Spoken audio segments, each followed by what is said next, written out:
Hello everyone, hello बच्चों। तो पिछले क्लास में हमने चार्ज के बारे में डिस्कशन किया था। आज की क्लास में हम आगे कंटिन्यू करने वाले हैं। तो स्टार्ट करते हैं। सबसे पहले आज हम पढ़ने वाले हैं दो टॉपिक्स के बारे में। राइट, यहाँ पे तीन टॉपिक लिखा है बस हम, लेकिन हम पढ़ने वाले हैं केवल इसमें से दो टॉपिक। एक हमारे पास है इलेक्ट्रिक करंट और एक है हमारे पास इलेक्ट्रिक पोटेंशियल। ठीक है, तो स्टार्ट करते हैं। सबसे पहले हम इलेक्ट्रिक करंट के बारे में डिस्कशन कर लेते हैं, व्हाट इज इलेक्ट्रिक करंट। फिर हम बात करेंगे इलेक्ट्रिक पोटेंशियल के बारे में।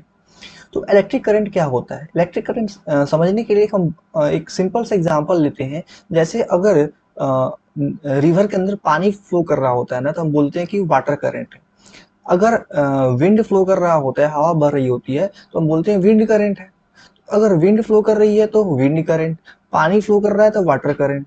तो अगर भैया कहीं पर भी जो हमने चार्ज पढ़ा है ना, तो अगर चार्ज फ्लो करने लगे, अगर कहीं पर चार्ज फ्लो कर रहा है, तो that is called electric current. ठीक है भाई, तो वही बात कर रहे हैं कि the flow of charge is called electric current. ये जब भी चार्ज फ्लो करने लगता है ना, तो उस चार्ज की फ्लो की वजह से वहां पे कुछ कुछ डेवलप होता है, और उसी कुछ कुछ को बोल रहे हैं यहाँ पे हम इलेक्ट्रिक करंट। तो the flow of charge is called electric current. एक सिंपल सा डेफिनेशन है इलेक्ट्रिक करंट का कि भैया इस दुनिया में जब भी चार्ज फ्लो करेगा तो हम उसे क्या बोलेंगे? इलेक्ट्रिक करंट बोलेंगे। जैसे पानी फ्लो करता है तो विंड करंट बोलते हैं, हवा फ्लो करती है तो भैया क्या करते हैं? विंड करंट बोलते हैं। तो ऐसे ही चार्ज फ्लो करेगा तो that is called electric current. समझ में आई बात? तो ये सिंपल सा डेफिनेशन है, याद कर लेंगे। अब मान लो कि यहाँ पे मेरे पास एक वायर है। ये क्या है? एक वायर। और इस वायर से हमने यहाँ से एक चार्ज भेजा। ठीक है, इस वायर के अंदर यहाँ पे चार्ज इंटर किया, और इस चार्ज की जो वैल्यू है, let suppose Q amount of charge इसके अंदर पास कर रहा है। और कितने टाइम के लिए? टी टाइम के लिए। कितने टाइम के लिए? टी टाइम के लिए चार्ज फ्लो किया, क्यू चार्ज फ्लो किया टी टाइम के लिए। तो अगर किसी ने पूछा कि भैया अगर इस वायर में हम बात करें कितना करंट प्रोड्यूस हुआ होगा, तो उस करंट की वैल्यू कैसे फाइंड करेंगे? तो उसके लिए हमने क्या किया? करंट फाइंड करने के लिए हमने कहा कि भैया इस वायर के अंदर जो चार्ज गया है, जो चार्ज गया है, उस चार्ज को अगर हम टाइम से डिवाइड कर देंगे तो हमें क्या मिल जाएगा? करंट मिल जाएगा। यानी इस वायर के अंदर करंट कितना डेवलप हुआ होगा ये हमें पता चल जाएगा। तो यहाँ से करंट का फॉर्मूला निकल के आता है। करंट का सिंबल होता है आई। तो I equals to charge upon time. Charge का सिंबल पढ़ाए थे क्यू, और टाइम का सिंबल टी। तो I equals to Q upon T. ये एक बढ़िया सा फॉर्मूला बन के आपके पास निकल के आता है कि करंट की वैल्यू कितना होगी। तो यह चार्ज जो फ्लो कर रहा है, उस चार्ज को कितने टाइम के लिए फ्लो किया, उस टाइम से अगर डिवाइड मार देते हैं तो हमें इलेक्ट्रिक करंट मिल जाती है। क्लियर है बात? देन अगर हम भैया करंट की वैल्यू फाइंड कर सकते हैं कि भैया एक वायर में इतना करंट है कि इतना करंट है, तो उसका एक मैग्नीट्यूड डिफाइन करने के लिए हमें एक चाहिए होगा एस आई यूनिट। तो अगर हम बात करें S I unit of current, तो S I unit of current is ampere, जिसको हम सिंपली कैपिटल ए से रिप्रेजेंट करते हैं। राइट, तो बोल सकते हैं कि जैसे बात कर सकते हैं कि हमारे पास एक वायर है। फॉर एग्जाम्पल बात कर सकते हैं कि एक वायर है जिसके अंदर से एक हमारे पास 5 एम्पियर का करंट फ्लो कर रहा है। तो एम्पियर मतलब ये क्या है? यूनिट है करंट का। ठीक है, तो 5 ampere is nothing, it is a current की वैल्यू, करंट की मैग्नीट्यूड। तो S I unit of current is ampere. अब इस एम्पियर की यूनिट इसकी होती है इलेक्ट्रिक करंट की। इसके अलावा अगर हम बात करें एक ऐसी डिवाइस जो इलेक्ट्रिक करंट की वैल्यूज हमें बता देती है। जैसे अगर कोई सर्किट है, उस सर्किट में इस डिवाइस को लगा दिया जाए। इस डिवाइस का नाम क्या है? एमीटर है। अगर हम किसी सर्किट के अंदर एमीटर लगा देंगे, तो भैया ये ऑटोमेटिक इस डिवाइस के अंदर हमको दिख जाएगा कि कितना एम्पियर करंट फ्लो कर रहा है। 5 एम्पियर करंट फ्लो कर रहा है सर्किट के अंदर, कि 10 एम्पियर कर रहा है, कि 15, कि 20। भाई जो भी होगा ना उसकी वैल्यू आपको बता देगा। तो the device use to measure the current that is called ammeter. तो ये 1 मार्क्स क्वेश्चन में आ सकता है कि which device is use to measure the current. तो क्या करोगे आंसर? एमीटर कर देना। ठीक है, तो ये बेसिक बातें होगी चार करंट के बारे में, उसका एसआई यूनिट और एमीटर के बारे में। क्लियर है बात? नेक्स्ट अगर हम बात करें कि भैया अगर किसी वायर में करंट फ्लो कर रहा है तो उस करंट की वैल्यू कितना होगा, इसके लिए हमारे पास फॉर्मूला आ चुका है, that is I equals to Q upon T. Charge को टाइम से डिवाइड कर देंगे, करंट मिल जाएगा। यानी एक वायर में कितना करंट फ्लो किया वो हमें पता चल जाएगा। बट करंट किधर फ्लो कर रहा है भैया, जैसे वायर है तो इसमें करंट तो फ्लो कर रहा है, करंट इधर फ्लो कर रहा है, करंट इधर फ्लो कर रहा है, इसका डायरेक्शन क्या होगा? अगर कोई क्वांटिटी के पास मैग्नीट्यूड है करंट के पास, तो इसका डायरेक्शन किधर होगा, किधर फ्लो कर रहा है, इधर की ओर फ्लो कर रहा है कि उल्टा चल रहा है, कि ऊपर जा रहा है कि नीचे आ रहा है, डायरेक्शन क्या होता है करंट का। तो बात करते हैं next topic, direction of electric current. क्या बात करते हैं? Direction of electric current, direction of electric current. तो पढ़ लेते हैं क्या लिखा है। Direction of electric current is in the direction of flow of positive charge, in the direction of flow of positive charge. जैसे मान लो यहाँ पे समझाता हूँ मैं। लेट सपोज ये कोई वायर है मेरे पास, ये कोई वायर है। इस वायर में लेट सपोज कि चार्ज जो है, अभी हमने बात कर रहा है कि भैया जब भी चार्ज फ्लो करता है तो इलेक्ट्रिक करंट प्रोड्यूस होता है। तो मान लो चार्ज जो है पॉजिटिव चार्ज, ये कोई पॉजिटिव चार्ज है, ये इधर फ्लो कर रहा है, ठीक है, राइट साइड में फ्लो कर रहा है। तो अगर हम बात करें, अगर चार्ज फ्लो किया तो फ्लो की वजह से क्या होगा, करंट प्रोड्यूस होगा। उस करंट की डायरेक्शन किधर होगा? तो बोला है the direction of electric current is in the direction of flow of positive charge. जिस दिशा में पॉजिटिव चार्ज फ्लो कर रहा है ना, उसी दिशा में आपका करंट फ्लो करेगा। यानी इस केस में पॉजिटिव चार्ज राइट की साइड जा रहा है, तो भैया मेरा जो करंट होगा, जिसको हम आई से बोल रहे हैं, ये भी राइट साइड की ओर फ्लो करेगा। ठीक है बात। लेकिन इसको अगर हम एक और तरीके से देखें, यहाँ पे और देखें तो opposite to the flow of negative charge. तो भैया सिंपल सी बात है कि अगर जो है फर्स्ट केस में हमने बोला कि भैया जिस दिशा में पॉजिटिव चार्ज फ्लो करेगा उसी दिशा में करंट फ्लो करेगा, तो एक और तरीके से बोल सकते हैं कि भैया जिधर नेगेटिव चार्ज फ्लो किया उसके अपोजिट फ्लो करेगा करंट। लेट सपोज जैसे नेगेटिव चार्ज मेरा है यहाँ पे, ये नेगेटिव चार्ज है, नेगेटिव चार्ज इधर फ्लो कर रहा है, तो भैया जिधर पॉजिटिव चार्ज फ्लो किया उसके दिशा में करंट फ्लो कर दिया यहाँ पे। लेकिन यहाँ पे अपोजिट फ्लो करेगा, नेगेटिव चार्ज के अपोजिट फ्लो करता है। तो नेगेटिव चार्ज राइट की साइड जा रहा है तो करंट भैया इसके जस्ट अपोजिट यानी कि लेफ्ट साइड की ओर जाएगा। समझ में आ रही बात? तो ये चीज ध्यान रखना है कि भैया अगर पॉजिटिव चार्ज जा रहा है इधर राइट साइड की ओर, तो भैया करंट भी किधर जाएगा, राइट साइड। अगर नेगेटिव चार्ज राइट की साइड जा रहा है तो उसका अपोजिट डायरेक्शन में फ्लो ऑफ करंट होगा, यानी कि लेफ्ट साइड में होगा। समझ में आ रही बात? तो यही लिखा हुआ है डायरेक्शन ऑफ करंट के लिए। बेसिक से बात है, एक बढ़िया क्वेश्चन करते हैं इस टॉपिक के ऊपर। जैसे क्वेश्चन देखें, क्वेश्चन में बोला है कि if a charge of 20 coulomb flows, if a charge of 20 coulomb flows through the wire for 2 seconds, then a find amount of the current produced। हमसे पूछा क्या है, करंट पूछा है। तो अगर हम क्वेश्चन की बात करें कैसे क्वेश्चंस को टैकल करते हैं, तो क्वेश्चन करने के लिए हमारे पास एक तरीका होता है कि पहले जो जो गिवन चीज है उसको आप लिख लिया करो। तो इस क्वेश्चन में क्या क्या गिवन है हमको, a charge of 20 coulomb, charge का वैल्यू दे रखा है यानी Q बराबर 20 कूलम दे रखा है। Flows through the wire for 2 second, 2 second यानी टाइम दे रखा है, 2 सेकेंड टाइम दे रखा है। पूछा क्या, फाइंड अमाउंट ऑफ करंट, यानी करंट फ्लो कितना करेगा उसको फाइंड कर लो।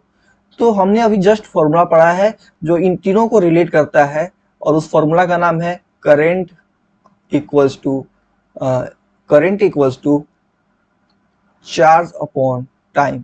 तो यहां से अगर हम करंट की वैल्यू फाइंड करना चाहें तो चार्ज कितना फ्लो किया 20 कूलम अपॉन टाइम कितना है 2 सेकेंड, तो कट के कितना आ जाएगा, दैट इज 10, ठीक है, कूलम पर सेकेंड। और कूलम पर सेकेंड बता चुके हैं कि एम्पियर इसका यूनिट होता है करंट का, तो 10 एम्पियर आप लिख सकते हो डायरेक्ट। कूलम पर सेकेंड मत लिखना, वो ऐसा यूनिट नहीं होता है, ऐसा यूनिट जो होता है ये एम्पियर होता है। तो 10 एम्पियर हमारा सही आंसर हो जाएगा इस क्वेश्चन का। समझ में आ रहा है बात? तो यही टॉपिक है इलेक्ट्रिक करंट, भैया इलेक्ट्रिक करंट कितना फ्लो करेगा और उसका डायरेक्शन क्या होगा। हमने दो बातें अभी तक यहाँ पे स्टडी किया है, ठीक है। आगे बढ़े, चलो आगे बढ़ते हैं, नेक्स्ट बात करते हैं अपना नेक्स्ट टॉपिक जिसका नाम है इलेक्ट्रिक पोटेंशियल। और ये मजेदार टॉपिक है, इसको ध्यान से समझना, ठीक है, ये मजा आएगा पढ़ने में आपको। वेट अ सेकेंड, चलो भाई, इलेक्ट्रिक पोटेंशियल क्या होता है इसको अगर हम समझना चाहें तो ये जो लिखा हुआ है इसको पहले मत पढ़ो, आप पहले समझो, फिर हम इसको रीड कर लेंगे बाद में, ठीक है। तो मान लो मेरे पास यहाँ पे एक पॉजिटिव चार्ज है, क्या है, एक पॉजिटिव चार्ज है, और बहुत दूर इन्फिनिटी पे, कहाँ, इन्फिनिटी पे, इन्फिनिटी मतलब बहुत बहुत दूर। जैसे बात करें कि अगर हम लेट सपोज कि अगर हम यहाँ पर बात करें, ये पॉजिटिव चार्ज का पोजीशन है, तो इस पोजीशन के रिस्पेक्ट में ये जो चार्ज हमने यहाँ पे लिया है, जिसका हमने वैल्यू ले लिया प्लस क्यू चार्ज, ठीक है, ये पॉजिटिव चार्ज है, इसका यूनिट की सॉरी मैग्नीट्यूड कितना है, क्यू है। तो हमारे पास यहाँ पे एक पॉजिटिव चार्ज है, और बहुत दूर इस यहाँ पे हमने एक छोटा सा यूनिट पॉजिटिव चार्ज रखा है। यूनिट मतलब जिसकी वैल्यू बहुत बहुत बहुत छोटा है, यूनिट मतलब 1 कूलम मान सकते हैं आप, ठीक है। तो यहाँ पे बहुत दूर एक पॉजिटिव चार्ज है। अब मैं चाहता हूँ क्या, कि भैया इस छोटे से पॉजिटिव चार्ज को, मैं चाहता हूँ इस छोटे से पॉजिटिव चार्ज को, ये छोटा सा जो चार्ज है स्मॉल क्यू, इसको मैं इस पॉइंट ए पे लाना चाहता हूँ, इस पॉइंट ए पे लाके रखना चाहता हूँ। तो क्या करूँगा भैया, इसको पकड़ो, चार्ज को पकड़ो, जैसे ये पॉइंट ए है, ये चार्ज है मेरा, चार्ज को उठाओ और इसको लाना शुरू करो, लाते जाओ, इसको लाके इस पॉइंट पर रख दो, खत्म कहानी ना। तो भैया जी चलो स्टार्ट करते हैं रखना इसको। हमने क्या किया कि भैया इसको लाना शुरू किया, ऐसे लाते गए, स्मॉल क्यू चार्ज को हमने लाना शुरू किया, और देखते जाइए, लाते लाते लाते लाते हमने यहाँ पे रखना शुरू किया, ऐसे, ठीक है, लेके आ रहे हैं, ऐसे लेके, और यहाँ तक हमने फाइनली रख दिया। तो मेरा सवाल ये है कि इस चार्ज को आपने रखा है ए पॉइंट पे, क्या इजिली आ गया होगा क्या? क्या आपने कोई वर्क नहीं किया क्या लाने में? भैया करना होगा ना। देखो ना, ये जो है मेरा पॉजिटिव चार्ज पहले से यहाँ पे है, पॉजिटिव चार्ज, और ये जो हमने चार्ज लेके आया है ये भी कैसा चार्ज है, पॉजिटिव चार्ज है। तो एक पहले से पॉजिटिव चार्ज और एक दूसरा पॉजिटिव चार्ज, अब इसको रेस्ट पे रखा है हमने, और इधर से हमने चार्ज लेकर के आना शुरू किया, लेके आ रहे हैं, तो पॉजिटिव पॉजिटिव लाइक चार्जेस हैं, और लाइक चार्जेस एक दूसरे को रिपेल करते हैं, यानी कि ये जो चार्ज है इस पे फोर्स लगाएगा, धक्का मारेगा, नहीं आने देगा, रिपेल करेगा, राइट। तो हमको क्या करना पड़ेगा, जबरदस्ती इसको पकड़ के कैसे करके ए पॉइंट तक लेके आना पड़ेगा, यानी कि यहाँ से इस इन्फिनिटी से इस पॉइंट ए में लाने के लिए जो हमने काम किया, ये काम जो है, अगर हम इस काम की बात करें तो एक सेकेंड,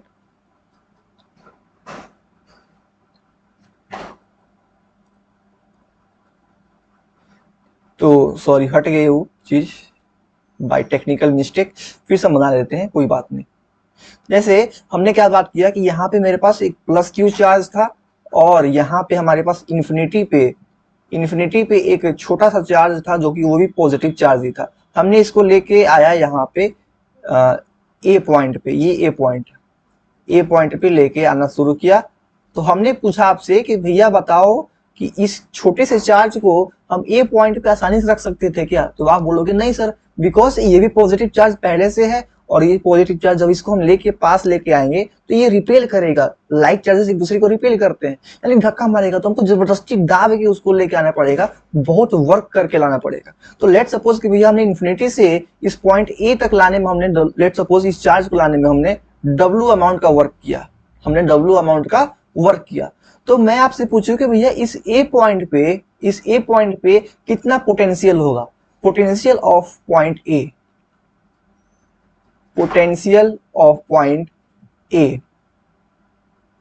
कितना होगा? तो आप कुछ ना करो, आपने जो वर्क किया है ना उस चार्ज को इन्फिनिटी से इस पॉइंट ए तक लाने में, उस वर्क को अगर हम इस चार्ज की वैल्यू से, जो हमने चार्ज लेकर के आया है, जैसे हमने यहाँ पे प्लस छोटा सा क्यू वाला चार्ज लेकर आया है, तो यहाँ पे अगर हम इस चार्ज क्यू से डिवाइड कर देंगे तो हमें क्या मिल जाएगा, इस पॉइंट ए का पोटेंशियल मिल जाएगा। भैया याद रखना कि पोटेंशियल किसी पॉइंट पे डिफाइन होता है, जैसे हमने यहाँ पे बात करा पोटेंशियल ऑफ पॉइंट ए, तो यानी ए तक लाने में जो भी हमने वर्क करा, उस वर्क को अगर हम चार से डिवाइड कर देंगे तो हमें पोटेंशियल ऑफ पॉइंट ए मिल जाएगा, ठीक है। तो अगर हम पोटेंशियल की सिंबल की बात करें, तो पोटेंशियल हम कैसे डिफाइन करेंगे ए पॉइंट पर, तो पोटेंशियल को लिखते हैं वी, और ए पॉइंट का है तो V A, that is equal to जो हमने वर्क किया अपॉन जो हमने चार्ज लेकर के आया, ठीक है। और यहाँ पे मैं आपको बता देता हूं कि यहाँ पे जो कैपिटल क्यू लिखा है ना, वहां पे स्मॉल क्यू होगा, बिकॉज हमने चार्ज कौन सा लेके आया है, छोटा वाला क्यू। यहाँ पे छोटा वाला क्यू लिख देते हैं ताकि आपको कंफ्यूजन ना हो।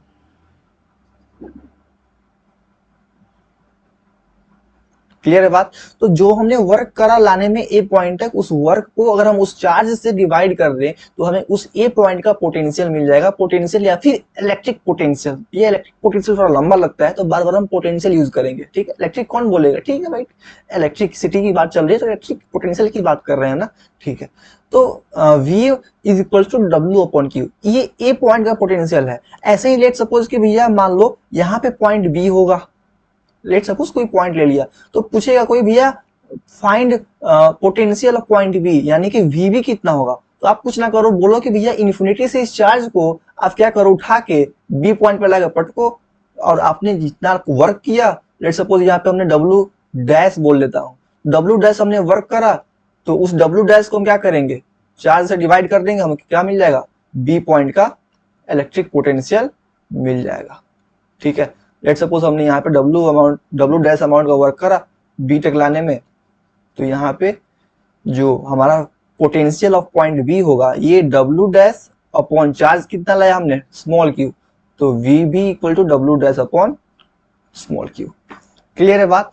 तो ये बेसिक सा बात है, इलेक्ट्रिक पोटेंशियल कुछ नहीं होता है, इन्फिनिटी से किसी पॉइंट तक चार्ज को लाने में जो हमने वर्क किया, उस वर्क को अगर हम चार्ज से डिवाइड कर देंगे, that is called electric potential of that point. Clear है बात। तो यही चीज यहाँ पे लिखा हुआ है, मैं इसको थोड़ा सा क्लियर कर देता हूँ, नोट्स को थोड़ा सा अजीब दिख रहा है। चलो भाई, इसको मैं बी पॉइंट हटा देता हूँ, ठीक है। अब देखो, अब जो लिखा हुआ है इसको पढ़ लेते हैं फटाक से, जो लिखा हुआ है इसको पढ़ लेते हैं। देखो लिखा क्या है, the amount of work done in moving a unit positive charge from infinity to a point A is called potential of point A. मतलब वही कहानी कि भैया जितना हमने वर्क किया, एक यूनिट पॉजिटिव चार्ज, एक स्मॉल पॉजिटिव चार्ज को इन्फिनिटी से किसी पॉइंट ए तक लाने में, तो जो हमने वर्क किया, ठीक है, उस चार्ज को लाने में, that is called electric potential of that point. जिस पॉइंट की बात कर रहे हैं उस पॉइंट का पोटेंशियल डिफाइन करते हैं। क्लियर है बात। तो ये बात हो गई इलेक्ट्रिक पोटेंशियल की। अब हम बात करते हैं इलेक्ट्रिक पोटेंशियल डिफरेंस, ठीक है। तो पोटेंशियल की बात हो चुकी है, अब बात करेंगे पोटेंशियल डिफरेंस की, कि ये पोटेंशियल डिफरेंस क्या चीज होती है। तो लेट सपोज कि किसी एक रॉड है, जिसका हाइट जो है ये 10 सेंटीमीटर है, और एक रॉड है जिसका हाइट 20 सेंटीमीटर है, यानी एक का 10 सेंटीमीटर हाइट है रॉड का, और एक रॉड का जो हाइट है 20 सेंटीमीटर है। तो मैं आपसे पूछूं कि भैया इन दोनों के बीच का हाइट का डिफरेंस कितना होगा, तो बताना। तो आप क्या बोलोगे, सिंपल सा भैया 20 में से 10 हटा दो, आपको क्या मिल जाएगा, हाइट का डिफरेंस मिल जाएगा। तो ऐसे ही यहाँ पे भैया हमको क्या पढ़ना है, पोटेंशियल डिफरेंस पढ़ना है। यानी एक पॉइंट का पोटेंशियल आपको पता है, दूसरे पॉइंट का पोटेंशियल पता है, दोनों के बीच का कितना डिफरेंस है नहीं पता कर सकते हो, बिल्कुल पता कर सकते हैं। लेट सपोज किसी पॉइंट ए का पोटेंशियल डिफरेंस वीए है, ठीक है, एंड दूसरा पॉइंट जो है उसका पोटेंशियल वीवी है, ठीक है। तो इन दोनों के बीच का डिफरेंस कैसे लिखोगे, डिफरेंस मतलब माइनस करना दो, तो भैया इन दोनों के बीच का जो डिफरेंस होगा वीए माइनस वीवी, यही आपका क्या हो जाएगा, पोटेंशियल डिफरेंस। Potential difference. और याद रखना कि भैया पोटेंशियल डिफरेंस को हम वोल्टेज के नाम से भी जानते हैं। इस चैप्टर के अंदर वोल्टेज भी लिख सकता है क्वेश्चन के अंदर, तो वोल्टेज या फिर पोटेंशियल डिफरेंस दोनों सेम वर्ड है। इनका मतलब होता है कि भैया दो पॉइंट के बीच का डिफरेंस कितना है पोटेंशियल का, खत्म कहानी, ठीक है। तो यहाँ पे मैं आपको चीज दिखाना चाहता हूँ कि सिंबल क्या होता है पोटेंशियल डिफरेंस का। तो अभी हमने पढ़ा कि पोटेंशियल डिफरेंस, जिसे हम वोल्टेज भी बोलेंगे कभी कभी, दैट इज इक्वल्स टू दो पॉइंट्स के बीच का जो पोटेंशियल है उनका डिफरेंस लिख दो, यही होता है ना। तो पोटेंशियल डिफरेंस का जो सिंबल हम लिखेंगे आगे चल के चैप्टर के अंदर, इसको हम V से रिप्रेजेंट करेंगे। तो V equals to VA minus VB। तो V क्या है, ये है पोटेंशियल डिफरेंस। VA क्या है, ये पोटेंशियल है of point A, and VB क्या है, ये पोटेंशियल ऑफ पॉइंट B है। क्लियर है बात। तो आपको याद रखना है पोटेंशियल डिफरेंस को हम V से रिप्रेजेंट करेंगे। Potential difference is nothing, it is the difference of the potential of 2 points. Clear है बात।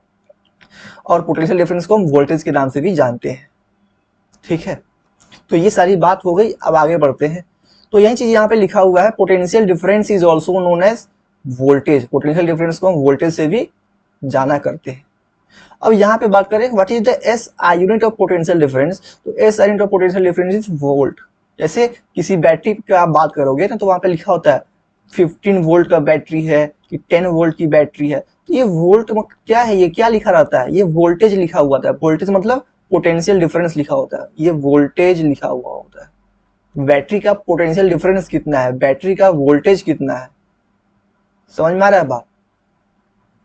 तो volt is the S I unit of potential difference. Clear है बात। तो आगे बढ़ते हैं, एक सवाल कर लेते हैं, बिल्कुल बेसिक सा सवाल है ये भी। क्वेश्चन कह रहा है कि how much energy is given to 1 coulomb. Each मतलब क्या होता है भैया, ईच मतलब होता है 1। तो how much energy is given to 1 coulomb of charge passing through a 6 volt of battery. तो क्वेश्चन में क्या क्या गिवन है इसको लिख लेते हैं। हमारा स्टेप वही है, पहले गिवन लिखो, फिर जो फाइंड करना उसको फाइंड कर लो फॉर्मूला लगा के। तो सॉल्यूशन कर लेते हैं। कह रहा है गिवन में कि भैया हमारे पास चार्ज की वैल्यू कितना है, 1 कूलम है, passing through the battery of 6 volt, यानी बैटरी का जो वोल्टेज है V इक्वल टू 6 वोल्ट दे रखा है। ठीक है, फाइंड क्या करना है, हाउ मच एनर्जी, कितना एनर्जी हमने दिया। तो भैया आपको पता है 9th क्लास के हिसाब से वर्क एनर्जी चैप्टर में कि भैया जो भी हमारा वर्क होता है वो एनर्जी के बराबर होता है। तो इस क्वेश्चन में हमें एनर्जी फाइंड करना है, तो क्यों ना हम वर्क को फाइंड कर, चूंकि वर्क एनर्जी बराबर होते हैं तो क्यों ना हम वर्क को फाइंड कर ले, हमारा एनर्जी वही हो जाएगा, बिकॉज दोनों का वैल्यू सेम ही होता है, वर्क और एनर्जी बराबर। भैया जितना हम एनर्जी लेंगे उतना एनर्जी का काम कर पाएंगे, वर्क और एनर्जी आपस में बराबर होते थे, राइट। तो हम भैया इस क्वेश्चन के अंदर वर्क फाइंड कर लेंगे और जो हमारा वर्क की वैल्यू आएगी वही यहाँ पे एनर्जी हो जाएगा। तो हमने वर्क फाइंड करना है, इनडायरेक्टली हमें क्या करा है क्वेश्चन कि भैया आपने वर्क फाइंड करना है। चल भाई वर्क निकालने का फॉर्मूला क्या हो, हमने पढ़ा है भैया अभी अभी कि भैया पोटेंशियल डिफरेंस जो होता है ये होता है W अपॉन क्यू। ये हमने अभी देखा है जस्ट यहाँ पे, यहाँ पे potential equal to W upon Q. आप पोटेंशियल डिफरेंस के लिए भी लगा सकते हो, यहाँ पे लिख सकते हो आप फॉर्मूला को कि potential difference is equals to W upon Q. ये आप लिख सकते हो कि ये चार्ज जो हमने लाया और उस वर्क को अगर हम दोनों को आपस में डिवाइड कर देंगे तो हमें पोटेंशियल डिफरेंस मिल जाएगा। तो ये भी आप लगा सकते हो। तो यहाँ पे हमने देखा कि भैया W की वैल्यू कितना है, फाइंड करना है ना, तो W फाइंड करना है। वोल्टेज यहाँ पे कितना है, 6 वोल्ट बैटरी का वोल्टेज है। वर्क फाइंड करना है अपॉन चार्ज कितना है, 1 कूलम। तो वर्क अगर हम फाइंड करना चाहें तो अगर हम क्रॉस मल्टीप्लाई कर दें, यहाँ पे क्रॉस मल्टीप्लाई कर दें तो 6 volt into 1 coulomb equals to work, यानी यहाँ पे वर्क की वैल्यू कितना आ जाएगा, 6। अच्छा वर्क का एस आई यूनिट क्या होता है, जो आपने पढ़ा होगा जूल होता है, 9th क्लास के हिसाब से वर्क एनर्जी में पढ़ाया जाता है। तो 6 जूल यहाँ पे वर्क है। तो भैया जो वर्क यहाँ पे आया है वही तो एनर्जी के बराबर होगा ना। तो भैया हमारा क्वेश्चन का आंसर क्या हो जाएगा, एनर्जी फाइंड करना था ना, तो एनर्जी इक्वल टू कितना हो जाएगा, 6 जूल। तो ये हमारा आंसर हो जाएगा, बिकॉज वर्क और एनर्जी बराबर होते हैं। तो ये रही आज की क्लास। हमने आज की क्लास में भैया इलेक्ट्रिक करंट को खत्म कर लिया, इलेक्ट्रिक पोटेंशियल को खत्म कर लिया, राइट। तो हमने अभी तक 3 टॉपिक्स क्लियर कर चुके हैं, electric charge, electric current, electric potential. Next class के अंदर हम सर्किट के बारे में बात करेंगे और इलेक्ट्रिक सर्किट पढ़ा के हम ओम्स लॉ के बारे में बात करेंगे, जिसपे ढेर सारे सवाल आपके एग्जाम में पूछे जाते हैं, ठीक है। तो वहाँ पे ओम्स लॉ क्लियर करा के फिर आगे क्लासेस ऐसे कंटिन्यू करते जाएंगे। आई होप आपको सबको समझ में आ रहा है। कोई अगर आपको दिक्कत हो तो आप कमेंट सेक्शन में अपना क्वेश्चन कर देना, मैं आपको फटाक से उसका आंसर पोस्ट कर दूंगा। क्लियर बात। तो पढ़ाई करते हैं, मिलते हैं अगले क्लास में। All the very best, good bye.